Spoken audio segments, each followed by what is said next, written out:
I realized that the very things I used to hate about myself, my sensitivity, my deep awareness, and my struggle with anxiety, it all turned out to be the flip side of my greatest gifts. The thorn wasn't in the way, it showed me the way.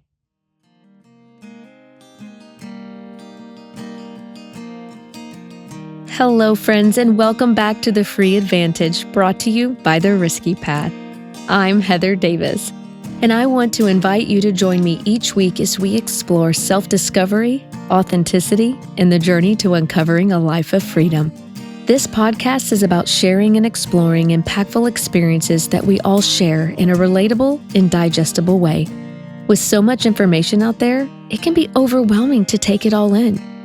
And here, I want to give you small bites that you can take back into your week and integrate into your daily life.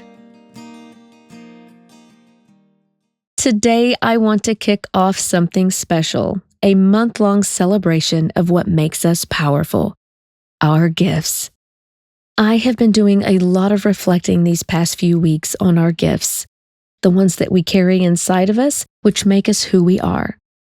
These gifts cause us to do the things that we do. For the next few weeks, we're going to be diving into the beauty and complexity of our gifts, our superpowers, both the ones that we've been given and the ones that we share. We're going to explore the struggles that sharpen our superpowers, the divine electricity of willpower, the art that heals us, and the sacredness of our memory. This month is going to be all about recognizing what's already within us. So if you have ever questioned your purpose, overlooked your talents, or tried to box yourself into just one identity, these next few episodes are for you. We're going to be unwrapping the box and remembering that it's not just about what we do, it's about who we are. Now, we all have them. We are born with them. We were created with them, and they were given to us so we could go out into the world and fulfill our purpose. Gifts are awesome. And who doesn't love getting gifts? I mean, I know I do. But who knows that some gifts can sometimes feel more like a curse than an actual gift? Some of my personal gifts include intuition, empathy, giving, nurturing, and loving. And I have a very high capacity for all of these things, and more than I feel like I should sometimes. And oftentimes, my gifts feel like a burden more than they do a gift. Today, I want to discuss the relationship between our struggle and our gift, between what feels like a curse and what might actually be helping us, and how our gifts are actually our superpower. A while ago, I found myself struggling with the things I felt like I was meant to do. I was working in my gifts and in my purpose, but I was still dealing with a lot of anxiety, overwhelm, and found myself overgiving. I found myself in a place where I never had time for myself and I was always exhausted. And I know that we all have those things that we are constantly dealing with, the things that ail us, the things that hinder us. I always was coming constantly to God, asking for Him to help me get through this or just to remove it altogether. Because, yeah, that would be great. Even Paul in the Bible asked God to remove his thorn in the flesh 3 times. And we all have those things, the ones that constantly poke us and are constantly wearing us down. For me, mine has always been anxiety, no matter what. I knew it was always right there beside me. I used to think something was wrong with me. I would ask God over and over to just take my anxiety away, to free me from it, but to no avail. And though He did not remove my anxiety, I did get something better, and that was understanding. For every gift, there is a thorn, or an anti-gift, if you will. It's an equal and opposite resistance trying to keep you from walking in your purpose. For those who have discernment, that often walks hand in hand with self-doubt. Intuition is often paired with anxiety or a lot of sensitivity. Wisdom can feel like overthinking and overanalyzing.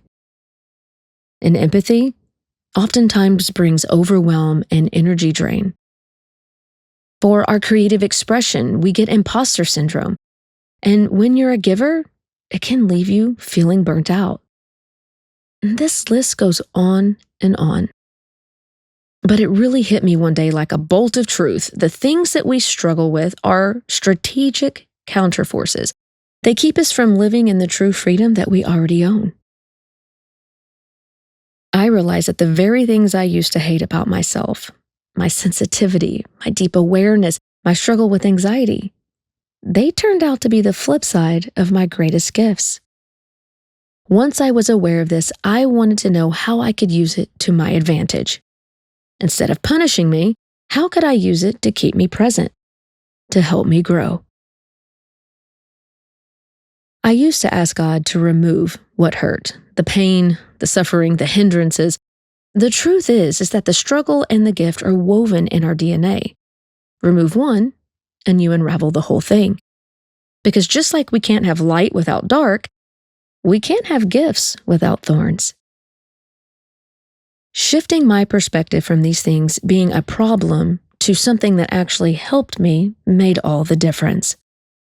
What I've learned is that our thorns remind us that we're not doing this alone.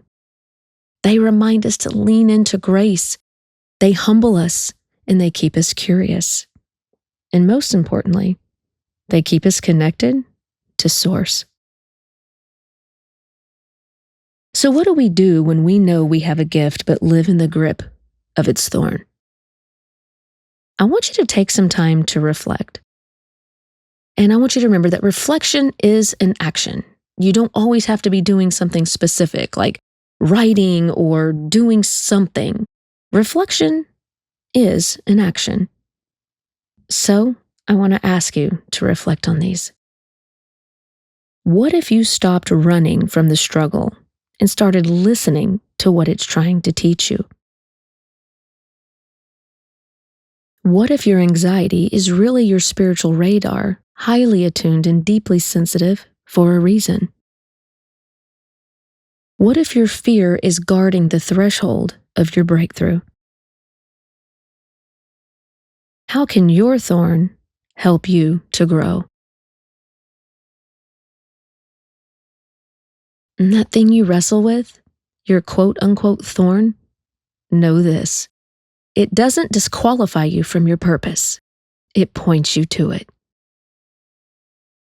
You are not broken. You are not defective. And you are not being punished.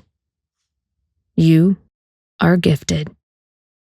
Your struggle doesn't diminish your superpower. It reveals it.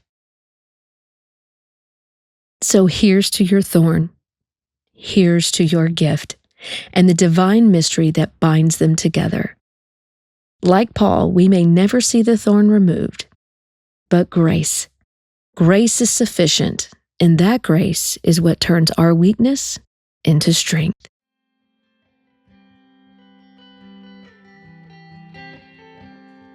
I want to thank you so much for joining me here today on The Free Advantage.